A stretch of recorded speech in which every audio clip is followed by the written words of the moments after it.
chers téléspectateurs d'EcoFM, nous voici encore une fois de plus dans notre magazine. Nous avons le plaisir de recevoir aujourd'hui l'apôtre Alidor Voilà. Comme vous savez, il est responsable de l'église ETREM, qui signifie End Time Reform Ministry, qui est une église très connue ici à Dublin en Irlande. Aujourd'hui, nous sommes venus le voir parce qu'il vient de faire sortir un livre intitulé La transition du Père, la transition du Fils au Père. Nous sommes venus voir avec lui. C'est un livre très intéressant et je vous recommande, si vous n'avez pas encore eu l'occasion de le lire, en tout cas, faites tout pour vous en procurer. Il va nous dire où est-ce que vous pouvez en trouver. Lisez-le, ça parle de beaucoup de choses. Si vous voulez vraiment connaître le secret de la réussite, d'être un véritable leader, essayez de lire ce livre et vous allez trouver beaucoup d'informations qui sont utiles non seulement en tant que chrétien, mais même dans votre vie de tous les jours, dans l'environnement où vous vous trouvez. Bonsoir apôtre. Bonsoir. Vous pouvez nous dire un peu plus, vous parlez de leadership dans votre livre. Qu'est-ce que vous entendez exactement par leadership? Il y a plusieurs choses qui peuvent être dites par rapport au leadership. J'ai eu l'occasion, par la grâce de Dieu, d'être un leader dans le monde, c'est-à-dire par rapport au travail que je faisais. Étant un manager, j'ai eu la grâce de manager quand même certains grands hôtels par la grâce de Dieu. Et ça fait que de là, j'ai appris un peu comment le leadership se passe, c'est-à-dire comment les leaders fonctionnent. C'est-à-dire pour eux, c'est la capacité de manager, de diriger et tout consort, c'est par rapport aux études, par exemple, par rapport à l'expérience que tu as trouvée dans le travail, par rapport à l'habileté, la communication, la qualité de la communication, par rapport à la taille, par rapport aux études faites. Ça, c'est par rapport au monde. Et puis, par la grâce de Dieu, comme étant un serviteur dans les corps de Christ, ayant une petite expérience, j'ai aussi étudié par la grâce de Dieu qu'est-ce que le leader pense dans les kingdoms, dans les royaumes. Et j'ai constaté que la plupart du temps, c'est lié par rapport au charisme, aux dons, aux qualités, l'habilité, la capacité de communiquer, de parler, la connaissance de la Bible et tout consort. Et puis ou bien par rapport au temps que tu as pris, à ce que tu es en train de faire comme travail. Mais par la grâce de Dieu, Dieu m'a quand même ouvert les yeux de voir que le vrai leadership, c'est ce que toi tu es. Un leader, c'est ce que tu es, les caractères que tu as développés, l'habilité de comprendre et de recevoir la vision de la part du Seigneur et de les communiquer. Ça te place dans une position de leader par rapport à ce que Dieu a donné, m'a fait comprendre. Parce que vous parlez essentiellement de l'expérience personnelle. C'est comme quelqu'un qui parlerait du bonheur sans avoir expérimenté le bonheur lui-même. On ne voit rien dans lui qui puisse témoigner du bonheur. C'est la même chose aussi des leaders. Vous avez une grande église, une des grandes églises ici, que vous avez commencé vous-même, et vous êtes leader, donc vous parlez vraiment de l'expérience personnelle. Pouvez-vous nous dire un peu les grands leaders de la Bible qui ont marqué vraiment l'histoire de la Bible et que nous pouvons considérer comme des grands leaders qui peuvent servir aussi d'exemple aux autres? Gloire à Dieu, je l'ai mentionné parce que nous avons le leadership par rapport à Moïse. Moïse a été un leader. Ses capacités d'écouter, de recevoir la vision de la part du Seigneur, sa capacité de prendre ce qu'il a eu de la part de Dieu et de le communiquer au peuple exactement de la façon dont il a reçu cette vision. Ça, c'était l'un des leaders par rapport à la Bible. Et voilà aussi, il était capable d'écouter d'autres personnes parce qu'un vrai leader, en réalité, c'est quelqu'un qui ne cesse pas à apprendre. Il continue à apprendre, il continue à se développer, il continue à palper à gauche, à droite, à lire et à développer. Vous avez, dans la Bible parle de Jéthro, qui n'avait pas l'influence ni la main sur la vie de Moïse, mais Dieu lui a utilisé parce que Moïse avait la capacité d'écouter, et il a écouté les conseils que Jéthro lui avait donnés, et ça fait qu'il a appliqué ces conseils, ça fait que la liberté d'opération est ouverte, et puis la capacité de leadership de Moïse a été élargie par rapport à son travail. Voilà un peu. Et je parlais aussi de Josué qui était capable de venir, il est descendu tout justement après Moïse, mais Josué était capable de composer son leadership autrement. C'est-à-dire, il y avait les gens qui donnaient la direction spirituelle, mais il y avait aussi un groupe de gens qui l'a utilisé comme des officiers. C'est-à-dire, il y avait 12 officiers qui dirigeaient le peuple. Je parlais aussi de leadership par rapport aux prophètes. L'habilité d'être prophète, mais d'être aussi capable d'avoir le fils de prophète. C'est-à-dire, si vous regardez la Bible, vous allez voir que chaque leader dans la Bible avait sa façon de fonctionner et d'opérer, mais liée à l'ordonnance que Dieu donnait.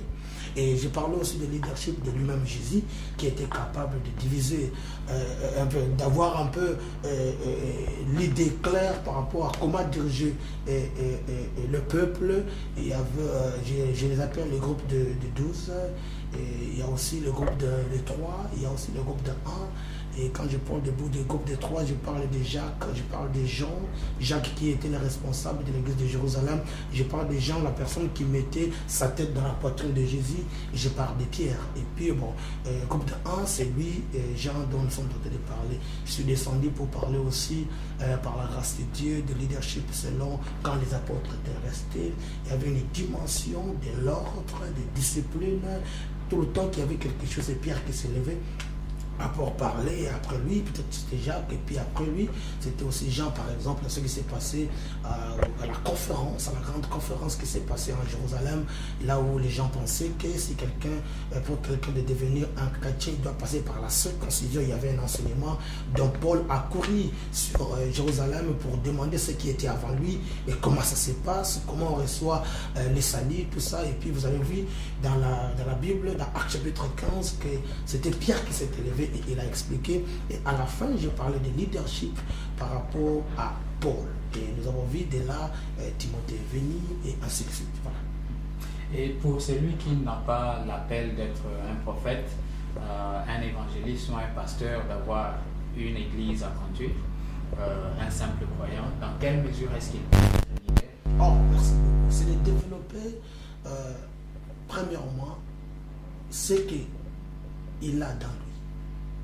Première chose, développer l'habilité, la qualité, la capacité.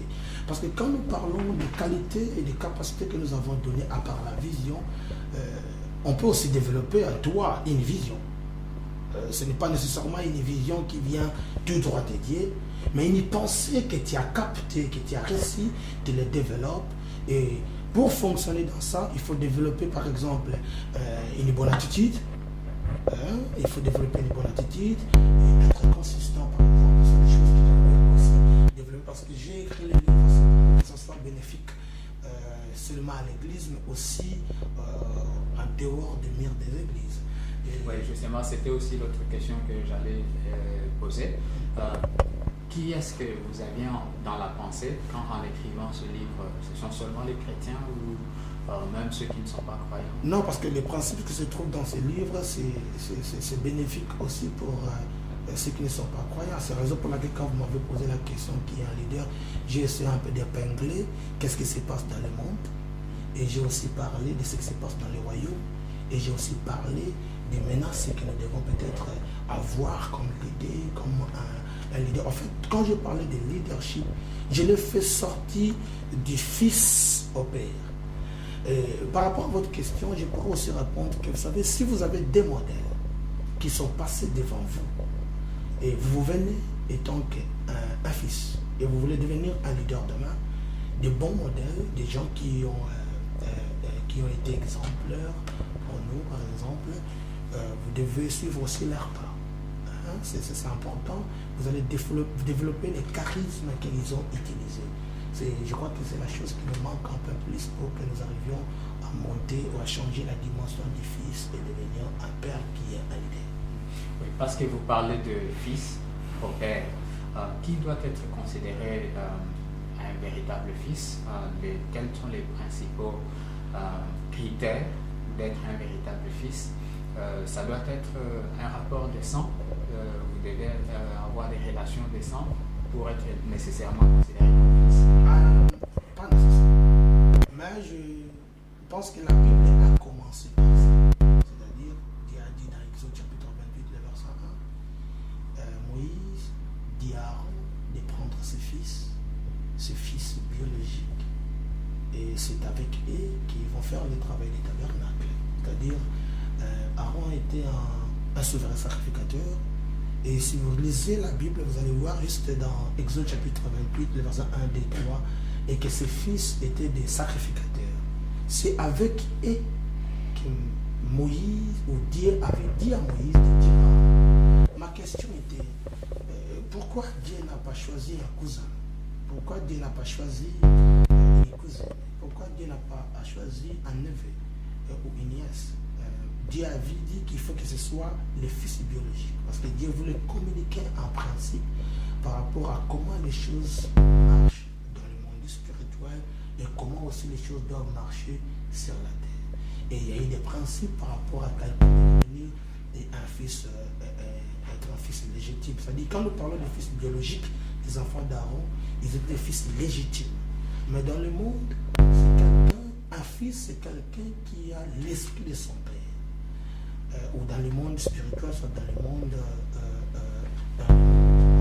c'est quelqu'un qui a l'esprit de son père, l'ADN de son père, quelqu'un qui a la grâce de son père, les charismes de son père. C'est quelqu'un qui suit les pas de son père. Et cette personne, c'est la personne qu'on peut appeler un fils. Oui, justement, vous avez anticipé un peu sur l'une autre question que j'allais poser à propos des fils légitimes. Là, vous avez déjà répondu qu'il doit être considéré comme étant un fils légitime. Ben, qu'est-ce qu'il faut, pourquoi est-ce qu'il est important de ne pas être seulement fils, mais être un fils légitime? Merci beaucoup pour la question. Je crois que le bénéfice est chez les fils. Au fait aussi, en réalité, le papa bénéficie de ça, avoir un fils légitime. En fait, j'ai eu le temps à expliquer dans ce livre qu'être un fils légitime, comme les fils d'Aaron, ils étaient les fils légitimes à Aaron, et il y a 4 bénéfices. Le premier bénéfice, c'est la vie qui coule chez le Père. Vous les trouvez aussi chez le Fils. Lévitique chapitre 17, verset 11, la Bible déclare qu'il y a la vie dans les sangs. Je pense que vous êtes avec vos fils ici.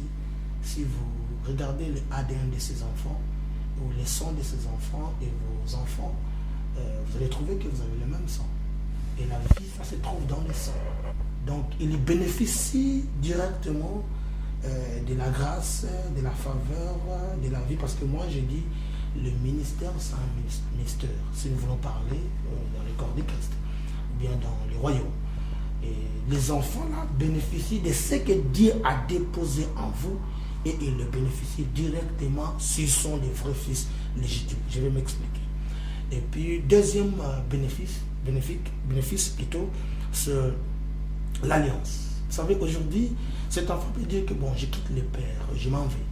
Mais vous pouvez partir, mais je reste toujours votre papa jusqu'à la fin du monde. C'est-à-dire, quelque part, vous ne pouvez pas séparer un vrai fils légitime avec son père. C'est là déjà, c'est un bénéfice pour les fils, y compris le père. Et il y a aussi ce que nous appelons l'héritage. J'ai dit il y a 2 héritages, l'héritage direct et l'héritage indirect. L'héritage direct, c'est l'héritage que vous recevez quand le père est parti, il vous laisse les biens, par exemple les 5 filles de Tchelochat. Je suis dans Nombre chapitre 27. La Bible déclare qu'ils n'avaient pas un garçon, ils sont partis chez Moïse parce que dans la loi mosaïque, personne n'avait droit de rester avec l'héritage si dans la famille il n'y avait pas un garçon.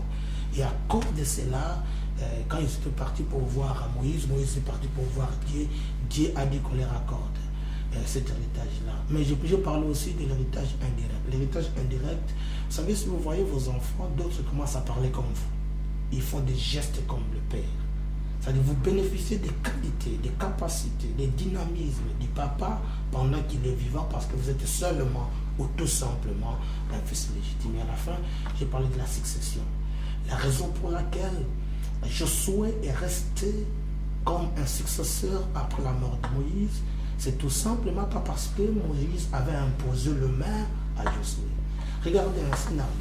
Je suis dans Exode chapitre 32. Il avait déclaré qu'il y avait un veau d'or qui a été créé quand Moïse est parti sur la montagne. Vous remarquerez que tous les peuples, y compris Aaron et Myriam, étaient dans la place, sauf Josué. Il avait déclaré quand Moïse a fini de travailler, de prendre les commandements de Dieu, et il est descendu, il a trouvé Josué. C'est-à-dire Josué s'est séparé, s'est distingué avec tout le monde pour rester avec le Père. Et vous voyez, à cause de cela, il est devenu automatiquement comme un fils légitime, quelqu'un qui était tout le temps avec le papa, et à la fin, on lui a légué ce qu'on appelle la succession. Il est resté quand le père était parti. Mais cette dimension, je l'ai bien développée par rapport à Paul et Timothée. Parce que votre question, je pense que vous allez me poser cela, mais je vais anticiper un tout petit peu pour vous le répondre. La Bible déclare que Paul est parti dans Actes des Apôtres, il a trouvé Timothée. Timothée était un enfant qui avait un bon témoignage, il parlait bien, les gens l'aimaient beaucoup. Et la Bible déclare que Paul a pris Timothée comme un fils adoptif. Parce que quand vous prenez l'enfant de quelqu'un, vous l'amenez chez vous, ce n'est pas votre fils, c'est un fils adoptif, on le connaît tous. Mais quand il est arrivé, au fur et à mesure qu'il était avec Timothée ou avec Paul, et Paul commençait à changer un langage, lui appeler un fils légitime. Voilà. Vous avez aussi parlé des 3 sortes de personnes dans ces livres. Pouvez-vous nous dire quels sont ces 3 types et aussi quelle est la différence entre les 3 types de personnes? Ouais, j'ai parlé des 3 dimensions des gens qui viennent parce que nous parlons dans le cadre de l'église, dans nos églises, nous avons les visiteurs, nous avons les fils adoptifs et nous avons les fils légitimes. Un visiteur, j'ai expliqué dans ces livres, c'est quelqu'un qui vient dans une église comme un visiteur. Tout ce qui se passe là-bas ne le concerne pas. Quand je parle de visiteurs, je ne parle pas des noms, je parle de l'esprit d'un visiteur. Au fait, nous tous, quand nous venons dans une place, nous sommes des vrais visiteurs. Mais au fur et à mesure que les jours passent, nous devons bouger d'un visiteur à une autre dimension. Alors, un visiteur, c'est quelqu'un qui est là, et tout ce que vous êtes en train de faire, ça ne le concerne pas. Les difficultés de l'église, les problèmes de l'église, la vie des sacrifices de l'église, la contribution à l'église, les réunions des églises, les conférences de l'église ne le concernent pas. C'est-à-dire, lui vient, il est pris avant, vous le sachez, il est déjà parti, il vient des fois en retard, il part avant tout le monde, et cet esprit-là, vous allez... En fait, le livre a pour but d'exposer ce qui est caché. C'est ce que Dieu m'a fait grâce de faire. Et vous allez constater que ce genre de personne, c'est quelqu'un, après quelques temps, certains temps, vous allez constater que c'est quelqu'un qui est animé avec l'esprit d'un visiteur. Il est simplement un visiteur. Ce qui se trouve dedans ne le concerne pas. Deuxième personnage, c'est la personne qui a l'esprit d'un fils adoptif. C'est quelqu'un qui est le fils de quelqu'un ou qui était un fils de quelqu'un. Nous avons des cas, tout le monde qui sont dans nos églises ne vient, c'est pas au travers de nous qu'ils ont reçu Christ comme un sauveur. Ils viennent de quelque part et après ils se retrouvent sous nos pieds. On les appelle les fils adoptifs.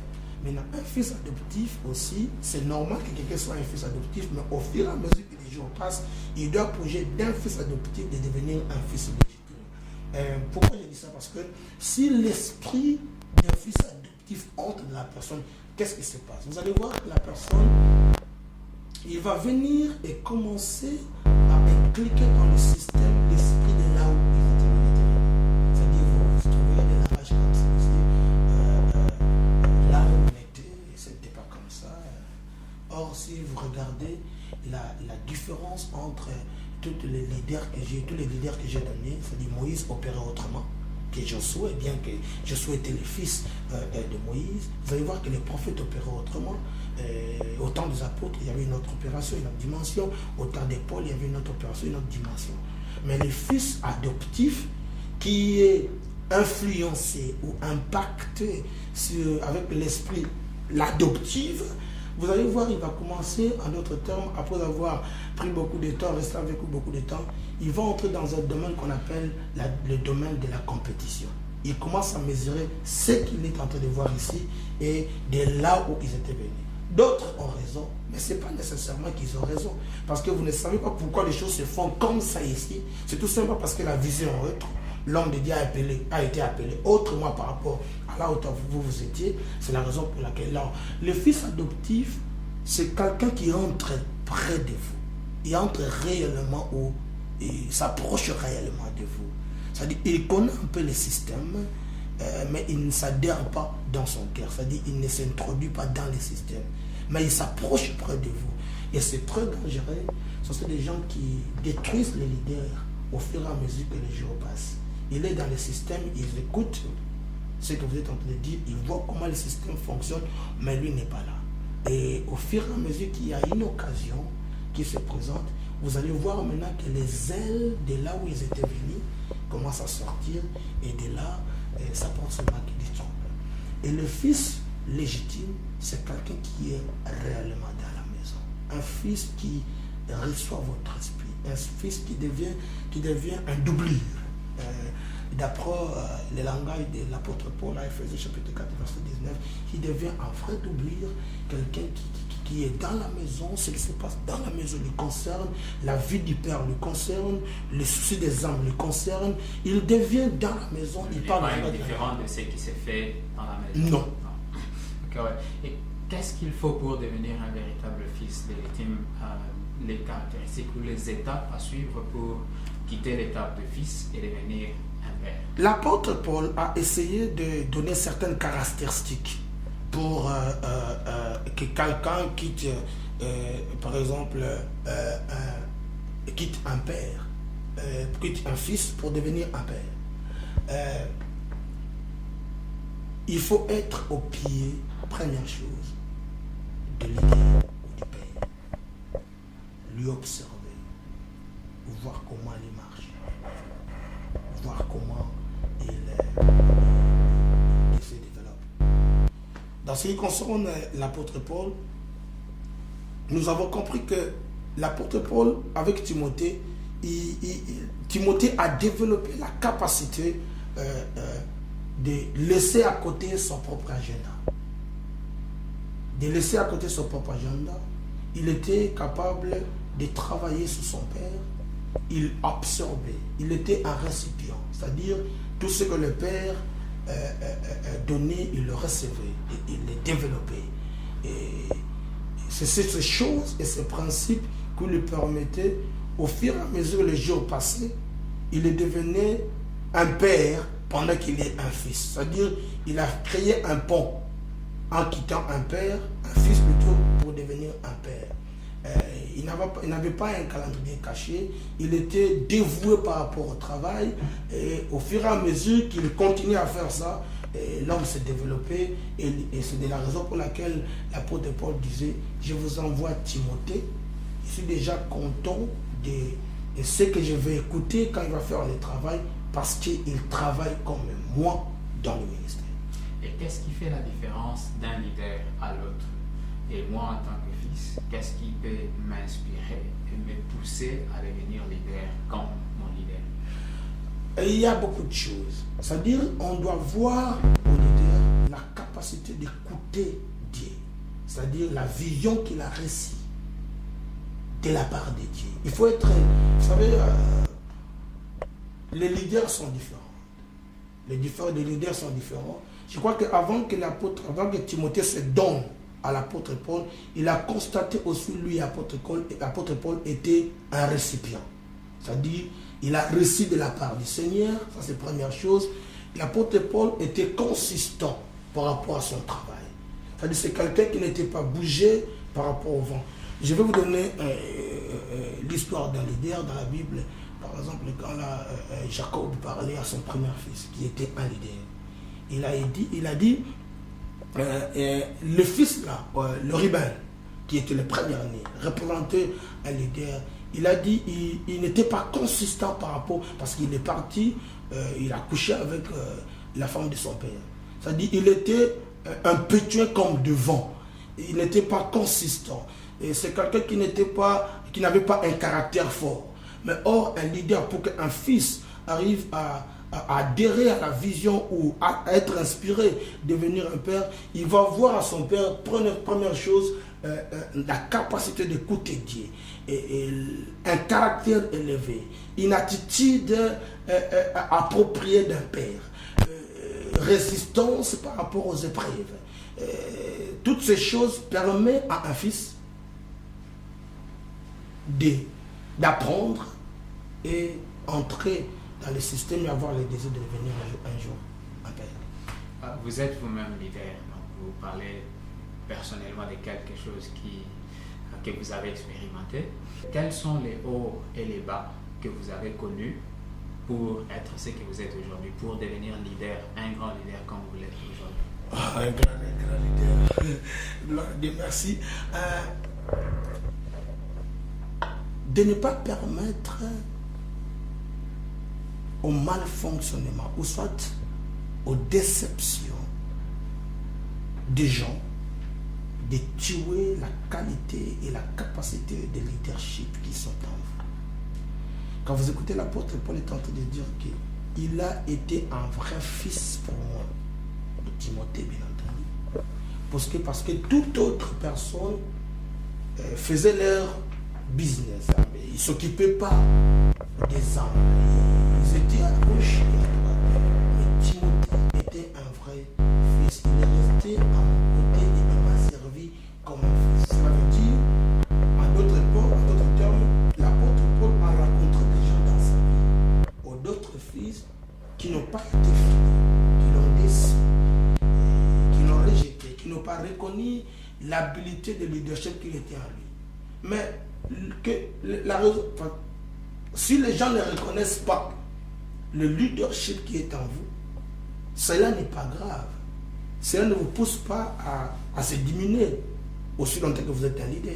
C'est-à-dire, Dieu m'a fait grâce, malgré les hauts et les bas, dans ce que nous sommes en train de faire comme le travail, mais j'ai tenu et j'ai continué à tenir à être un leader appelé par Dieu, mis à part par Dieu, pointé par Dieu, donné la vision par Dieu et mandaté et envoyé par Dieu. Et c'est quelque chose d'important qui m'a beaucoup aidé et Dieu m'a beaucoup aidé aussi par rapport à ça.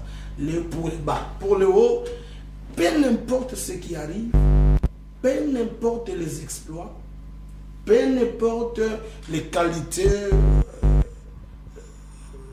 Quelqu'un m'a posé la question, l'apôtre qui est la première personne en Irlande à écrire un livre.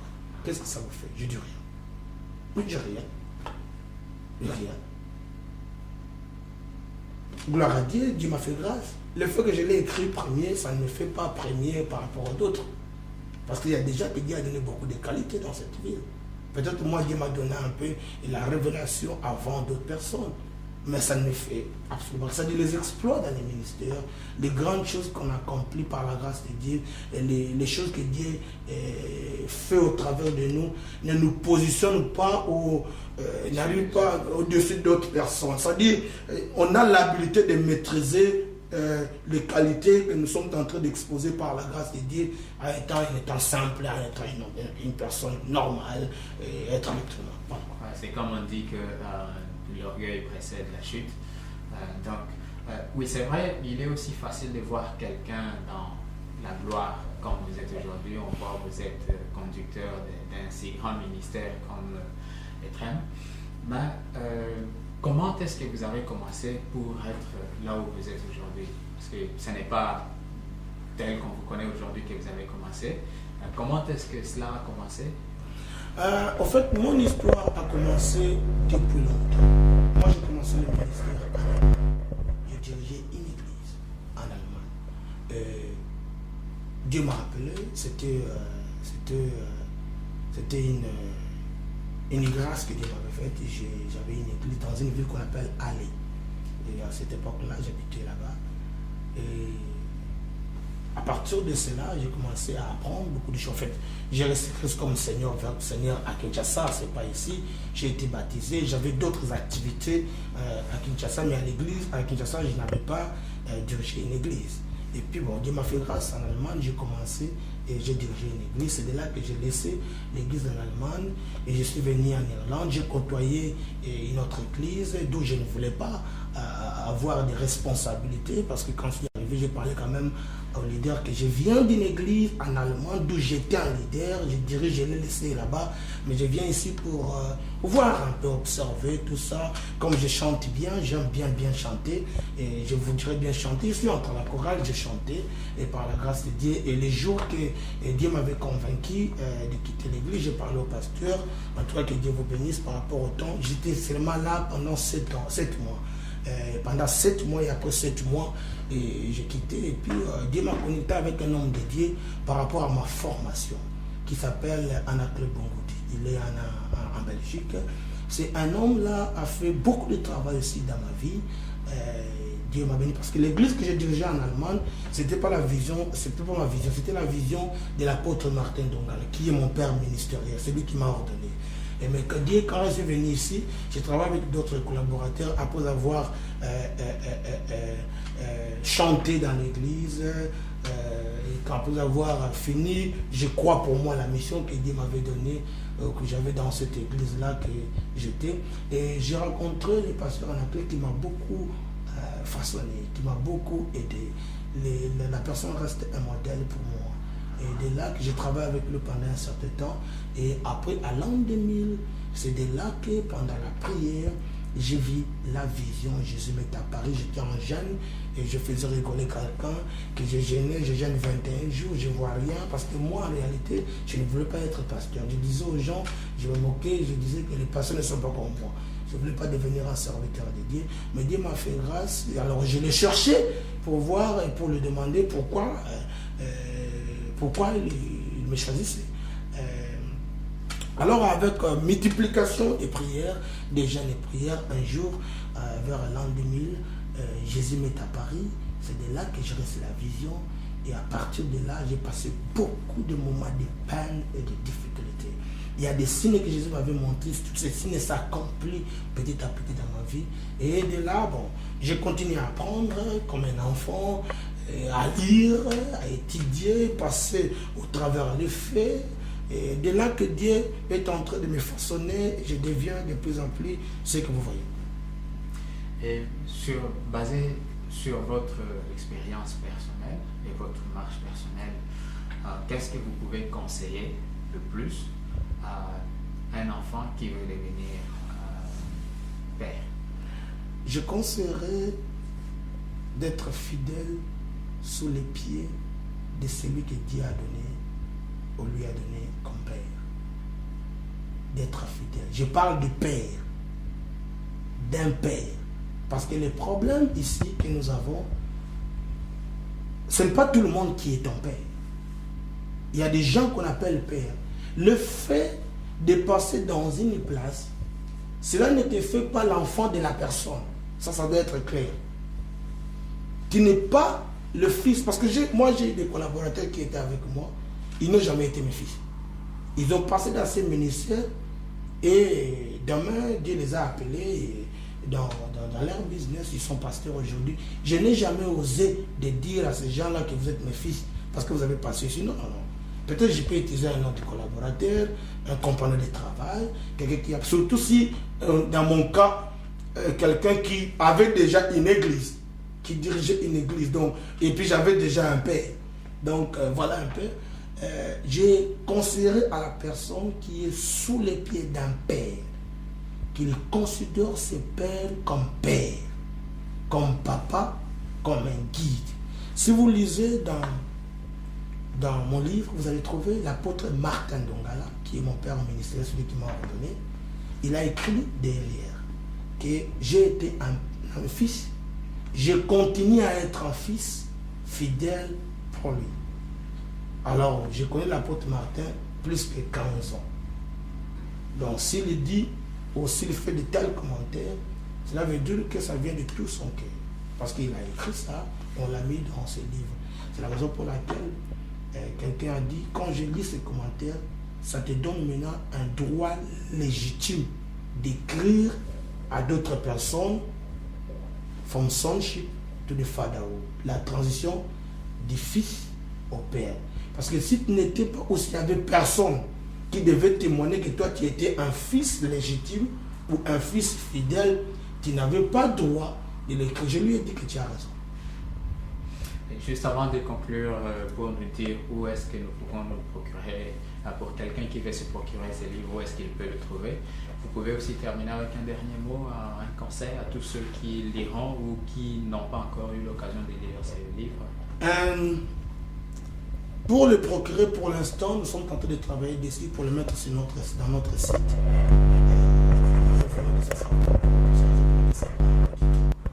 Mais les gens peuvent écrire ça à l'adresse de ITRA, sur Unity 4, Calmo Park Nord, Balifermo, du Blandis. C'est là où nous sommes installés par la grâce de Dieu. Et si vous venez ici, le livre est déjà là.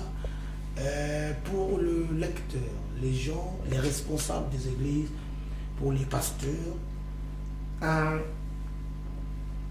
pour votre information, j'avais déjà écrit un livre qui est sur mon ordinateur, qui est devant moi.